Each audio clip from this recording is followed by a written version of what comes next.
The first of the 10 paramis is generosity, and the traditional lists always begin with this. In fact, you can find reasons for the order of the list. Now, actually, in the suttas themselves, the mainstream suttas, you do not find the 10 paramis listed as a menu, and you do not find them in any particular order. The development of these 10 paramis as a unit of teaching is probably a later development, and you find them in the avadana or apadana. And if you want to find a description of the paramis, look in the Buddhist Publication Society's book called The All-Embracing Net of Views. And at the end of that book is a printout, basically, of the commentaries on the 10 paramis. And it's quite a beautiful, delightful thing. Very inspiring to read each of these. So, generally, it begins with generosity. And the reason why is it's the easiest of these perfections. And of course, if you're curious about the other ones, they all will be eventually included in our series. The perfection of generosity is the first because it's easiest, and people of all different characters can do this. And you will see this in different cultures, that somewhere along the line, all of the major religions intuit that this is a very important thing to develop. All of the religions who are non-materialistic, they all recognize that the experience of life and the accumulation of success and material objects and so forth are transient. They realize that the practice of generosity, the cultivation of generosity, the feeling, the joy that arises from generosity, of actually giving things away, is a counteractive to the accumulative tendency. When you accumulate things, when you store them up and endlessly look for more, you're in some sense of denial about the facts of life. Because as is apparent to us in our face, the fact that people die in the end. And they obviously do not take their things with them. You can see a few of the ancient religions where they tried to overcome this. They bury the pharaoh in the pyramids, and they provide whole storerooms of gold, and even bury some slaves in there and so forth to go on to the next life. But obviously we uncover they're all there in the pyramid thousands of years later.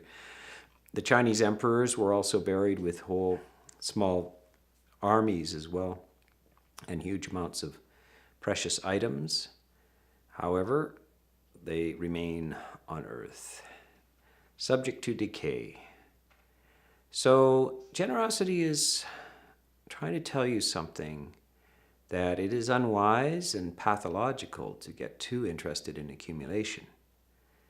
And that pathology will result not only in your own personal unhappiness and endless emptiness or lack, but it'll also spiral out into the rest of society. If the entire society exalts accumulation and avarice and covetousness and greed, along with that goes ambition and conflict.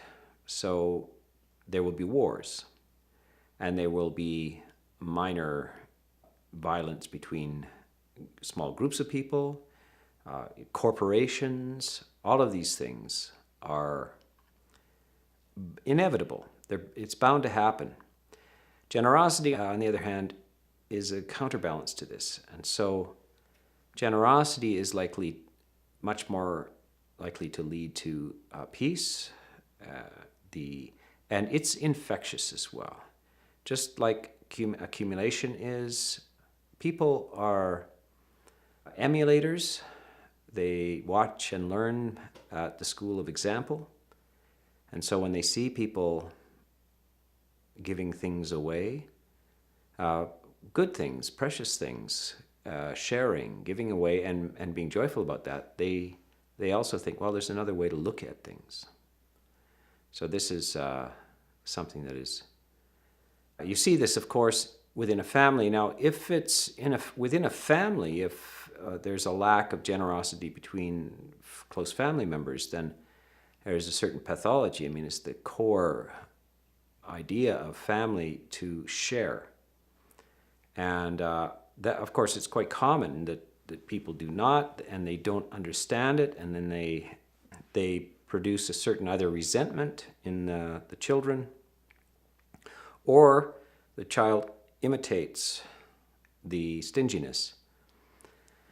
So this is something that one has to encounter in life. Sometimes it's a revelation for people to encounter generosity, people just sharing and giving. It's astonishing to them, it's surprising to them, disarms them, and can be the beginning of great transformation. So it's the primary virtue. All of the other ones more or less have their base in that.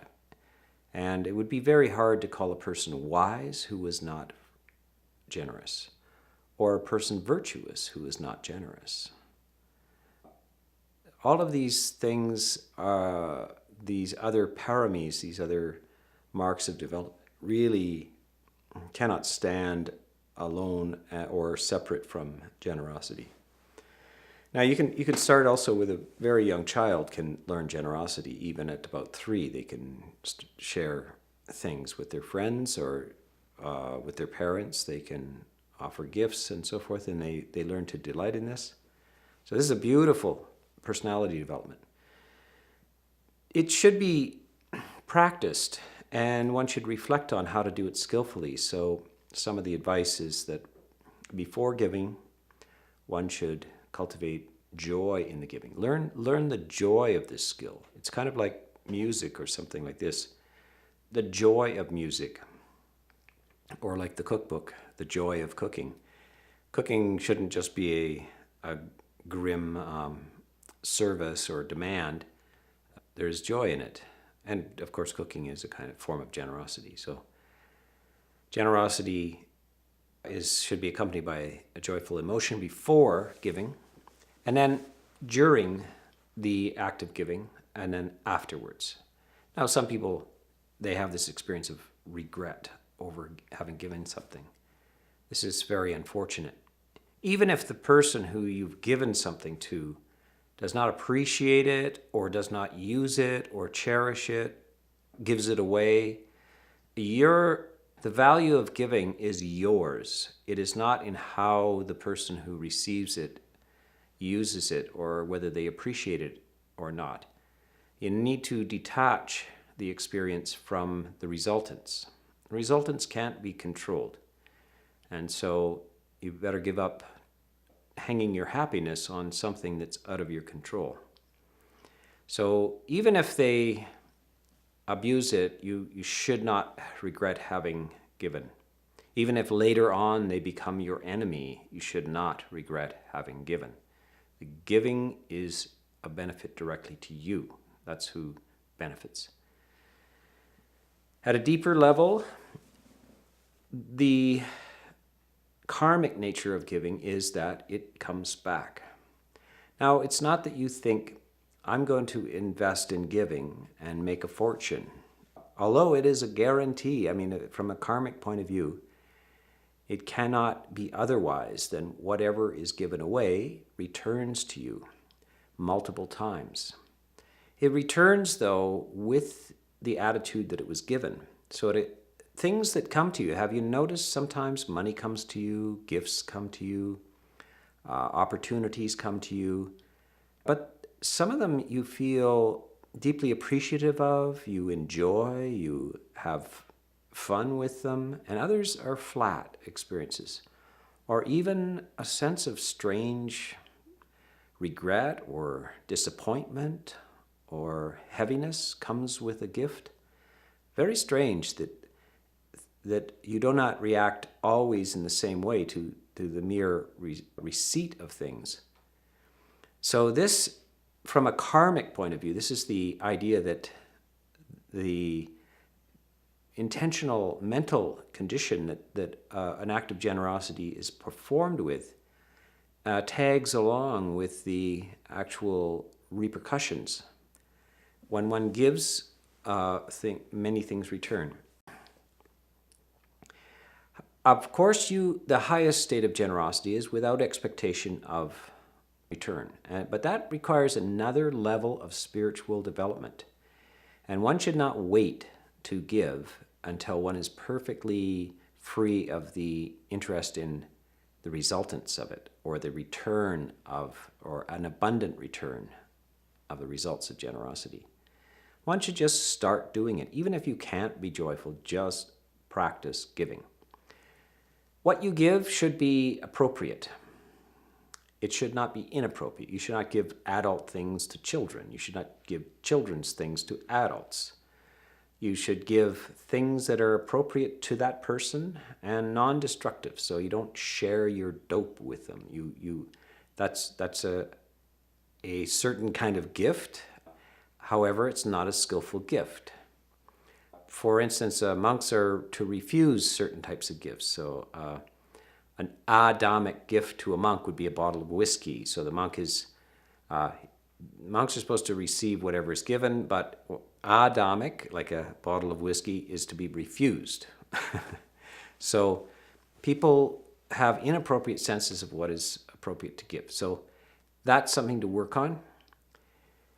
You should give it in a timely fashion. So a winter ski jacket is not the thing to give in the middle of summer, and a bathing suit is not to be given in the middle of winter, of course, unless you're going to Hawaii for your holidays. So appropriate to the time and the place. And that's a skill to be developed, and it's quite beautiful to watch people. Some people are so skillful and thoughtful. They listen for clues. They watch they listen to the conversations. They overhear what a person likes and wishes for, and which is appropriate for them. The timing is important. If you invite somebody for supper at 8 o'clock in the evening, it's quite likely they've already eaten. So that would be a thoughtless kind of invitation. It should have been at 3 in the afternoon. So timing and the quality of the gift, the usefulness of the gift. And the last, certainly but not least, is that the gift should be clean. It may not be new. We often give away things that are used, and quite often they're highly appreciated, but they should be clean, at least. Even when you give something to the Salvation Army or the food banks, they do not have to be just unwanted things. They should be washed and cleaned and offered with respect. So this is the appropriate way to do it. There's dignity involved in this as well. And that such things come back to you as well. So the thoughtfulness of the gift, the appropriateness of the gift, the emotional quality of the gift also return in the karmic way. There are also levels of repercussions. So a gift given with a virtuous heart to a person or persons with high moral development, high purity of mind, has greater results, thousands of times greater results than gifts given to people of a low moral development. And this sometimes when I tell people from the Western cultures this, then they think, but shouldn't we be giving it to people on the street, or maybe who are just out of jail or have addictions and so forth? Yes, we should, but the karmic repercussion is muted. What comes back from those kind of gifts is a much lesser resultant than the gift to an exalted saintly person. And so this is to be remembered. Now, the fact is that the world's social systems are sustained and maintained and kept at a civilized level through saintly people. People with clarity and well-being are who keep it from falling apart. And they are more valuable to a good way of life than people who are of low moral development and who are confused or ignorant. That is not how a very large population is sustained. That is not the way.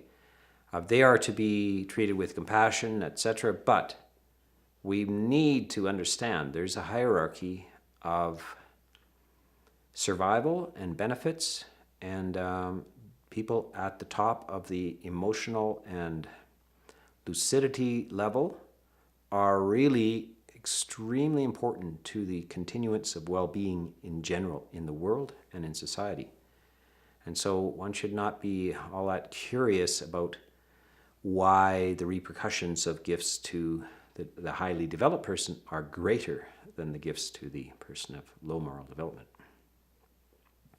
It does not mean that one does not give to people of low moral development. It means that there are different repercussions and that we need actually to support. There are certain types of quality of people that we need to support. And that supports the benevolence and enlightenment possibilities of a society.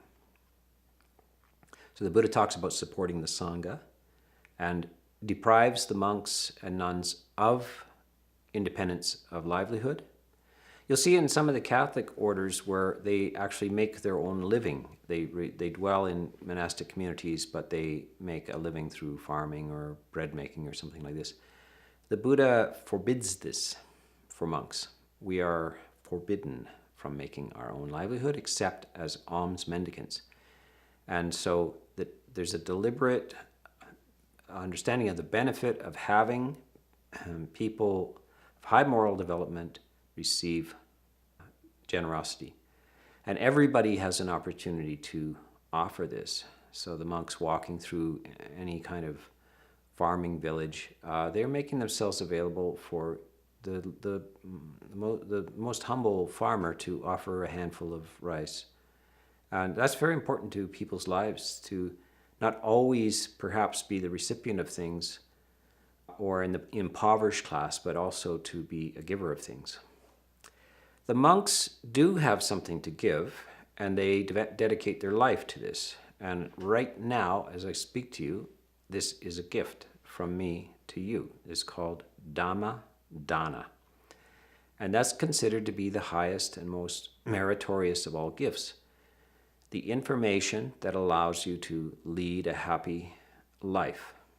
If we don't have skillful information in our societies, an entire society can diminish and end up in disaster, where while you see cultures that have been interrupted, their wisdom structures have been interrupted, and they devolve into drunkenness or madness or suicide, violence. This is what happens if the gift of wisdom is not shared. And so there's many things aside from material gifts that are critical. Now, those who have experienced the benefits of education and training and skills, they will also understand that's an incredible gift, that those who taught you gave you a livelihood, a way of conducting yourself. So this is a lifetime gift. But even higher than that is the benefits of emotional understanding. So even if somebody is very skilled with livelihood and all kinds of crafts and skills, it's not enough necessarily to make life worth living. And you can see that some people terminate their own lives, even though they're very skillful, talented, etc. They do not have the information for how to live a happy life. So this is the critical core information which is of the highest benefit. And it should be given appropriately and well. And part of this, of course, we are attempting to use the new technology of videos and so forth to reach to distribute the gift widely. to anybody who wants it for free. And so this has been going on since the time of the Buddha, and now we have technology to do that and enhance that and to make the distribution larger. So this is the parami of generosity. I cannot cover the entire thing, but it is the first of the 10, and we will go on and explore all of the 10 as well.